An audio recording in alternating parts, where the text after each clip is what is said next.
মুহূর্তের বড় খবর আপনাদের সামনে রাখবো। এই মুহূর্তের বড় খবর, আলিপুরদুয়ার সফরের আগে তৃণমূলকে নিশানা নরেন্দ্র মোদীর। তৃণমূল কংগ্রেসের দুর্নীতি এবং দুর্বল প্রশাসন ক্লান্ত। এক্স হ্যান্ডেলে পোস্ট প্রধানমন্ত্রীর। আরো একবার জানাচ্ছি আপনাদেরকে, আলিপুরদুয়ারে সফরের ঠিক আগেই তৃণমূল কংগ্রেসকে নিশানা নরেন্দ্র মোদীর। তৃণমূল কংগ্রেসের দুর্নীতি এবং দুর্বল প্রশাসন ক্লান্ত। এক্স হ্যান্ডেলে পোস্ট প্রধানমন্ত্রীর। আলিপুরদুয়ারে সফর রয়েছেন নরেন্দ্র মোদী। তার আগে আমরা দেখেছি যে প্রধানমন্ত্রীর সফরকে কেন্দ্র করে তৃণমূলের তাবর তাবর নেতারা তারা সরব হয়েছেন এবং তারা কটাক্ষ করছেন।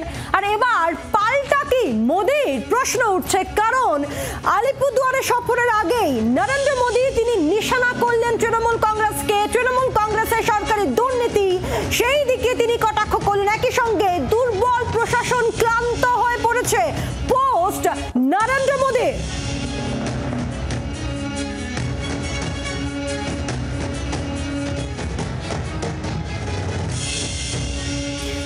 তৃণমূল কংগ্রেসের দুর্নীতি এবং দুর্বল প্রশাসনে ক্লান্ত, পোস্ট এক্স মাধ্যমে নরেন্দ্র মোদী। সেই পোস্ট আপনাদের সামনে রাখছি আমরা। আলিপুরদুয়ারে সফর রয়েছে এবং তার ঠিক আগেই নরেন্দ্র মোদীর এই পোস্ট অত্যন্ত গুরুত্বপূর্ণ এবং ইঙ্গিতপূর্ণ, কারণ আমরা দেখেছি যে নরেন্দ্র মোদীর সফরে আগেই তৃণমূলের তাবর তাবর নেতারা তারা সরব হচ্ছেন। তারা একেবারে সংবাদ মাধ্যমে ভোকাল এবং তারা বলছেন যে সিঁদুর রাজনীতি করছেন নরেন্দ্র মোদী এই মুহূর্তে, যেহেতু সামনেই বিধানসভা ভোট রয়েছে 26-এ এই রাজ্যে। আর এবার নরেন্দ্র মোদী তিনি পোস্ট করলেন, কোথাও কি তিনি জবাব দিলেন? প্রশ্ন। মৌমিতা চক্রবর্তী রয়েছেন টেলিফোনের প্রতিনিধি। মৌমিতা, আলিপুরদুয়ার সফরের ঠিক আগে নরেন্দ্র মোদীর এই পোস্ট ইঙ্গিতপূর্ণ। অত্যন্ত ইঙ্গিতপূর্ণ।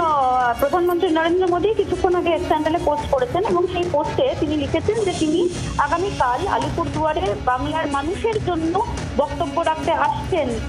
বিগত কয়েক দশক ধরে যে পরিস্থিতি তৈরি হয়েছে সেই পরিস্থিতিতে বাংলার মানুষকে তিনি বার্তা দিতে চান এবং বাংলার মানুষ ক্রমাগত দুর্নীতি এবং যেভাবে প্রশাসনিক যে দুরবস্থা সেই দুরবস্থার জন্য ক্লান্ত।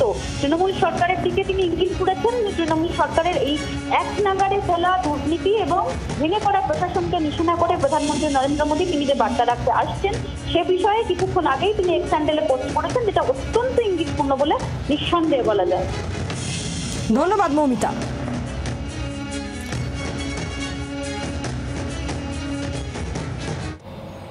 लेकिन अगर बंगाल गवर्नमेंट का खिलाफ कोई पॉलिटिक्स करना है तो हम लोग जवाब देंगे। প্রধানমন্ত্রী আসছেন, আসতেই পারেন, কিন্তু মনে রাখবেন এমন সময় আসছেন উনি কিন্তু কাশ্মীরে যাননি।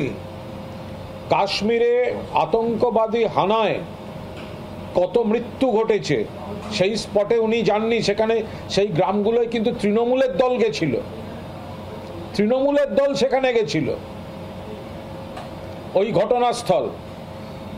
উপাসে মণিপুর জ্বলছে, 2 বছর হয়ে গেল, ওখানে এখনো পা রাখেননি। উনি বাংলায় আসছেন আলিপুরদুয়ার,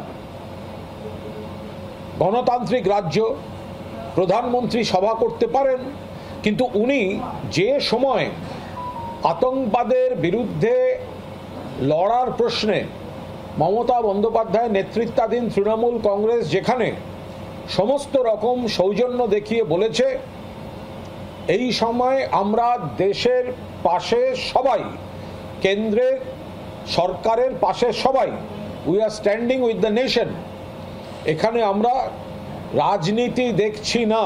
এবং সর্বদলীয় প্রতিনিধি দলে মমতা বন্দ্যোপাধ্যায় তিনি আমাদের সর্বভারতীয় সাধারণ সম্পাদক অভিষেক বন্দ্যোপাধ্যায়কে পাঠিয়েছেন এবং Abhishek Bandyopadhyay best performer of the delegation হিসাবে তিনি কড়া ভাষায় আতঙ্কবাদের বিরুদ্ধে তিনি বার্তা দিচ্ছেন। বাংলার আওয়াজ, বাঙালির আবেগ, জি 24 ঘন্টা।